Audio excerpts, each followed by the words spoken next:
this whole week, there's been a warfare. Today alone, I texted my pastor twice and deleted that we were not coming from Greenville. My daughter, not feeling too well. Good all week, and then today, not feeling well. And all that to be said, I know that there's a word that somebody needs to hear. Holy Spirit, be with me. So we're on this series of Beyond the Four Walls, and Pastor gave me the opportunity to come and kind of share my testimony and give an encouraging word around it. And so I began to ponder on what it looks like, beyond the four walls. And as I began to ponder and pray, one of the things that stuck out to me was Satan is after our identity. I promise you, me and Ed did not talk. But Satan is after your identity. Has anybody in here ever dealt with the spirit of not being enough? Like just, in my marriage, I'm not enough. In my parenting, I'm not enough. On my job, I'm not enough. In my family, I'm not enough. Am I alone? And this feeling, it generally internalizes, right? It's something that we battle internally. Generally, it never comes out. We can go through 7, 10, however many years of marriage and feel like, am I enough? We can go through this whole entire life and deal with the question of, am I enough? So I tried to find the word that would help me define what it is that I kept dealing with, this identity and the question of, am I enough? And the word that came to mind was inadequate, right? And some of the synonyms attached to the word inadequate is deficient, lacking, faulty, incompetent, poor, scarce, incomplete. See, it's Satan's primary goal for your life to get you to believe that you are not enough, that you're deficient, that you're lacking, that you're poor, and that you're incomplete. And you fill in the blanks. Whatever he has attacked your mind with, you fill in that blank. But he wants you to feel that way and believe that thing. And the reason why he wants you to accept that position in life is because Satan knows that if he can get you to see yourself as inadequate, he has already won. Right? And the reality is if he's already won, not only has he won with me, but he has stopped somebody else's blessing and victory. The reality of this is I've been called to Christ not because of my own, but because of my kids, but because of my family, but because of the people that are on my job. It's bigger than me, and that's what Satan wants to stop. He wants to stop you because he knows that if I get him, if I get her, I got a whole slew of people. Their victory pauses for a minute. Now, I do believe that God will raise up somebody else if you don't decide. Brother Ed can attest, if you do not decide to take that up, God will put somebody else in that place, and that's a hard space to deal with. But what I will say is, someone is counting on you to get in position. Here's a fun fact. 85% of the world deals with inadequacy. Look it up. Very first thing, how many people in this world deal with inadequacy? It's 85% in big bold letters. That's crazy. And what God has revealed to me, again, is that it's a direct attack on one's identity. It was Satan's very beginning of time. It was his idea to attack the identity. We read it in Genesis 3. And when he met with Eve and he caused her to question, he's like, did God really say that? God already formed, she walked in the cool of the day with, we know the story, but Satan knew that if he can get her to doubt, everything else just kind of falls into place. Moses, he dealt with that very thing. I'm slow of speech. I'm not qualified. Gideon, smallest tribe of Israel, the least of tribes. And get this, when God called him, he was hiding. But God called him mighty. Mighty man of valor. See, God sees what we do not see. God sees us not in the position that we currently occupy, but what we are going to become if we surrender ourselves to his will and to his plan and to the purpose that he has called us for. And that's what it is if Satan believes that if I stop him, I got him. But if God says that you are more than a conqueror and you believe that thing, there's a whole world that's around you that can be saved. Your friends, your family, the ones that said they will never make it, is counting on you to understand that I am more than a conqueror through Christ Jesus. It's God's plan for you to understand who you are. It's the reason why he called you. He calls you chosen, peculiar, a conqueror. And the moment that you realize that I'm all of these things that God says I am, hell lost another one. The moment that I get down in my spirit that I'm more than a conqueror, hell lost another one. The moment that I believe that I am more than anything that Satan says I am, hell lost another one. The more that I believe that I am healed, hell lost another one. If I tap in to the identity that Christ has given me, hell lost another one.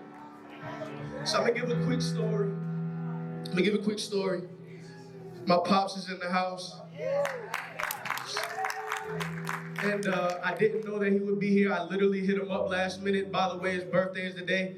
He popped up on me. And I'm thankful for it. And quick story, man. When I was younger, my pops was known to be the karate guy, right? And my family in the house, they can attest to it. This is Bruce Leroy. Right?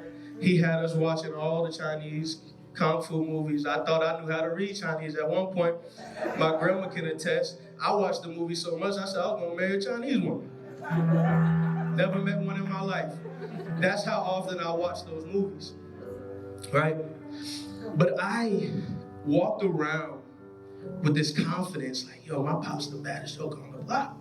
So when we'll go to school and people are like, yo, my dad, he's this, he's that. And I'll pop up like, yeah, that's cool, but your pops can't beat mine.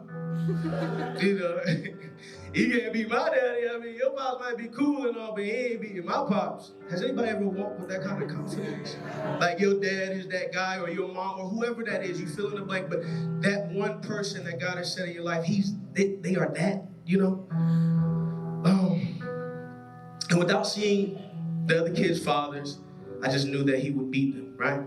I never seen my dad fight, you know, in those early stages of my life. I never seen it. Don't miss this, guys. I never seen him fight, but I had confidence. I heard the stories. My family would tell me, man, he was a bad joker. That joker, man, they fighting 3 people at a time. You know, and as a kid, that filled my spirit, made me feel good. And I walked with a sense of confidence. And if I can be honest, a lot of my family members knew that I felt like my dad was the baddest joker around because I was bad. I'll go and do little stuff, kick their shit, and then dare them to do something. Why? Because I know they couldn't beat me because my dad got me back, you know? And the reality of what I'm saying here is my dad's ability to do a thing, I found some identity in it. I found some identity in the fact that I know my dad was a winner, that my dad was the one that can't nobody beat. And I walked in a confidence. You know, my chest was kind of bowled up. Why? Because I believed that my father, he was that guy. And the reality of what I'm saying here is, Jesus said, you're my son. You're my daughter. And so because I got the daddy that can't nobody daddy beat, I get to walk with a little bit of confidence. I get to walk with a little bit of stride in my step, like, yo, I don't care what this world throws at me. Why? Because daddy got my back. I don't care what hell is thrown my way. What? I'm good. Why? Because daddy got my back. Even though I might get scared, even though I might tremble in this walk, why I know I got a confidence? Because daddy got my back. Daddy's got my back. There's no mountain I won't climb, a task I won't attempt, a person I won't speak to, Why? Because daddy's got me. Amen. Right? What has God promised you? What is it? What is that thing that inadequacy has filled the spot of, and the promise that kind of fell to the wayside because you don't really believe that daddy's got your back? The lack of identity. So I'm gonna say this last little testimony, and I'm gonna go.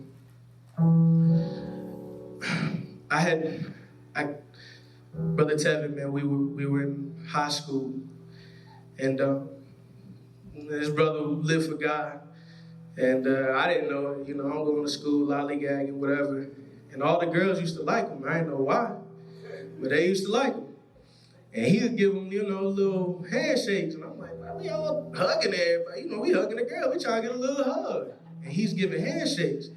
So one day we were at the table, and I said, man, if you don't mind, bro, hey, man, I respect your position, man, but hey, just be honest with me, man. You like girl? It was very ignorant of me, and he was like, he laughed, he said, man, yeah, he said, I'm a Christian. I said, well, I know a lot of Christians, man, but, he was like, nah, and I was introduced to another level of Christianity, right? And so I knew the Lord. Some time had went by. We fast forward, and there was a friend of mine. I knew the Lord.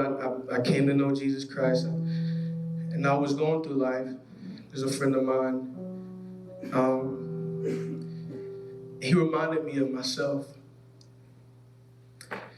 He reminded me of myself so much because he had a heart of gold. He would do anything for anyone.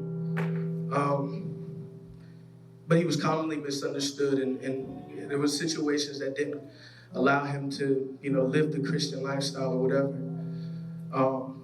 We had known each other for, a while ago, and then we reconnected. And when we reconnected, I had already knew the Lord, but I had kind of fallen and drifted away from the faith. I had gotten out of position. And I knew in my heart that I had wanted to share the gospel with my friend.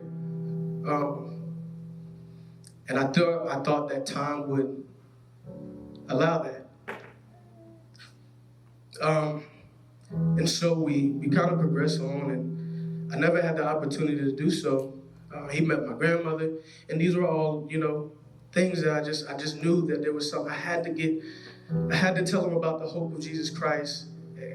And because I felt inadequate in our passing, I neglected to do it. And I thought that I had another time to do so. And I'm at work one day, and I get a message, and said, "Are you okay? What are you talking about?" And they sent me a link, and attached to that link was one shot. Conway died. Oh my gosh. And attached to that link was also my friend's name. And if I can be honest, it gripped my heart. I struggled with it, even up until this year. Last month, February 14th, he had been gone for a year. And on that day, I put up a post. I dealt with some grief. And I kind of beat myself up about it because I neglected to do a thing that I felt God had called me to do. But I allowed the inadequacy to grip my heart to say, man, he ain't gonna listen to what you got to say because you're not in position. You don't look like a Christian. You're not acting like one right now. And you don't have the voice to say anything to this man because in reality, you're doing the same thing that he doing. What can you tell him? And I missed the moment. And my friend passed. And my wife, she sees me deal with this. There's times I'll wake up and I just cry and I wipe my face. And I told her, she seen my post, and I told her, I was like, I'm dealing with grief regarding it.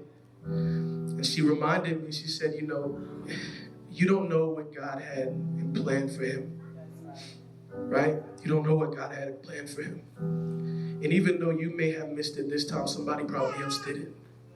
But here's a reality that you need to deal with. While there's breath in your body, there's going to be more Marcells. There's going to be more Marcels, and you have to make up in your mind that no longer will I let another Marcel walk in my life and deal with the spirit of inadequacy. No longer will I allow another friend to come my path and I do not tell them about the hope of glory, about Jesus Christ, the one who saved my life. No longer will I do that. So if I can encourage you, if you're dealing with that spirit of inadequacy or the feeling of inadequacy, God's your daddy. There's nothing he can't do.